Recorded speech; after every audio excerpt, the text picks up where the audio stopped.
Hi friends, welcome to my channel Bhavapuri kitchen. ఇవాళ మరొక మంచి సైడ్ డిష్తో వచ్చేసాను. ఈ రెసిపీ అయితే మా చిన్నత్తయ్య గారు నాకు నేర్పించారండి. అంటే ఒకసారి జస్ట్ తను నాకు ఎలా ప్రిపేర్ చేస్తారనేది ఒకసారి చెప్పారు. ఇలా ఇలా అని చెప్పి నాకు ఒకసారి చెప్పారనమాట. సో ఎప్పుడు నేను తినలేదు, కానీ ఫస్ట్ టైం ట్రై చేస్తున్నాను. చాలా అద్భుతంగా వచ్చింది. అందుకే మీతో కూడా షేర్ చేస్తున్నాను. మరి నేనిక్కడ ఒక కడాయి పెట్టేసుకున్నాను. దాంట్లో డీప్ ఫ్రైకి సరిపడేంత ఆయిల్ అయితే యాడ్ చేశాను. ఆయిల్ హీట్ అయ్యేలోపు మీకు నేను ఇంగ్రీడియంట్స్ చూపిస్తాను. ఇక్కడ నేను బాయిల్డ్ ఆలూని తీసుకున్నాను. ఒక 6 ఆలూని తీసేసుకున్నాను, బంగాళదుంపల్ని. వాటిని నేనేం చేశానంటే జస్ట్ పావు వంతు మాత్రమే బాయిల్ చేశాను. మొత్తం టోటల్గా బాయిల్ చేయకూడదు. మనం ఇలా ఆలూని కట్ చేసినప్పుడు కొంచెం గట్టిగా ఉండాలి. అలా అని మరీ ఎక్కువ కాదు, కొంచెం గట్టిగా ఉండాలనమాట.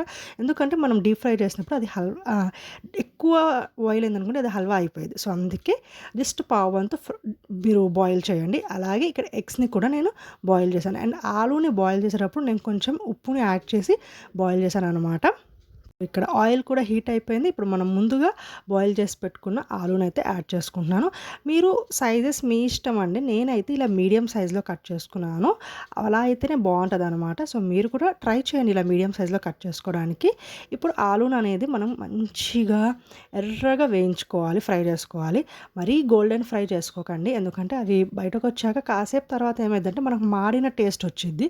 సో అందుకే కొంచెం ఎర్రగా ఫ్రై చేసుకున్నాం అనుకోండి బంగాళదుంపల్ని, అవి బయటకు వచ్చి తర్వాత కూడా టేస్ట్ చాలా బాగుంటుంది. చూసారా, ఇలా వీడియోలో చూపించినట్టు ఎర్రగా మీరు ఫ్రై చేసుకోండి. అన్నీ ఒకేసారి కాకుండా కొద్ది కొద్దిగా యాడ్ చేసుకుంటూ ఫ్రై చేసుకోండి. ఇలా ఎర్రగా డీప్ ఫ్రై చేసుకున్న ఆలు బయట నుంచి క్రిస్పీగా, లోపల నుంచి సాఫ్ట్గా, చాలా టేస్టీగా ఉంటాయి. మరి వీటినైతే నేను వేరొక బౌల్లోకి తీసేసుకున్నాను. అండ్ మిగతా ఆలూని కూడా కొద్ది కొద్దిగా యాడ్ చేసుకొని డీప్ ఫ్రై చేసుకున్నాను. నాకైతే 3 టైమ్స్ పట్టింది, ఎందుకంటే ఒకేసారి అన్నీ యాడ్ చేయడం కంటే కూడా ఇలా కొద్ది కొద్దిగా యాడ్ చేసుకున్నాం అనుకోండి, బాగుంటుంది. ఆ తర్వాత నేను 2 టేబుల్ స్పూన్ ఆయిల్ ఎంత కావాలో అంతే తీసుకొని ఎక్సెస్ ఆయిల్ మొత్తం తీసేసాను.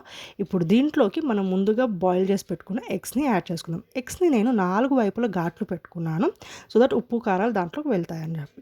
సో దీని మీద నేను కాస్తంత పసుపు అండ్ ఉప్పుని యాడ్ చేసి మంచిగా 2 వైపులా ఫ్రై చేశాను. బాగా ఎక్కువగా ఫ్రై చేయకండి, మరి ఎర్రగా లేయర్ ఫామ్ అయ్యేది చూడండి, అలా ఫ్రై చేసుకోకండి. నాకైతే అలా అస్సలు నచ్చదు.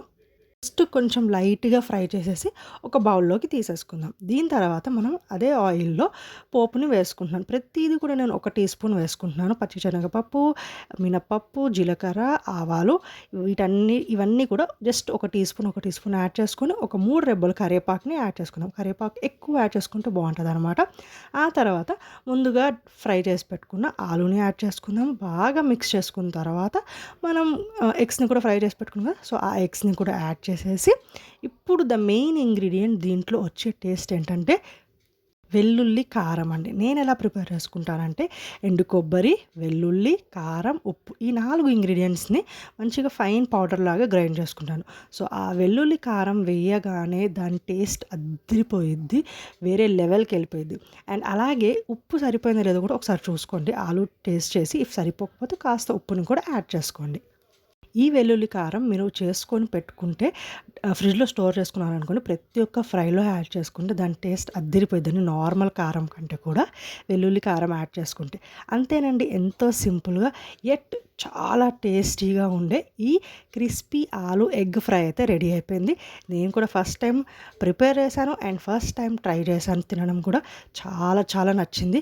ఆల్రెడీ మీకు నేను నా వీడియోస్ చూసుంటే మీకు చెప్తాను, నాకు నచ్చితేనే నేను పోస్ట్ చేస్తాను, ఏ వీడియో అయినా మీతో షేర్ చేస్తాను. సో నాకు చాలా బాగా నచ్చింది. మీరు కూడా ట్రై చేయండి, ఎలా అనిపించిందో నాకు కామెంట్ చేయండి. అండ్ ఎప్పుడు లాస్ట్లో చెప్పినట్టే ప్లీజ్ లైక్, షేర్, కామెంట్.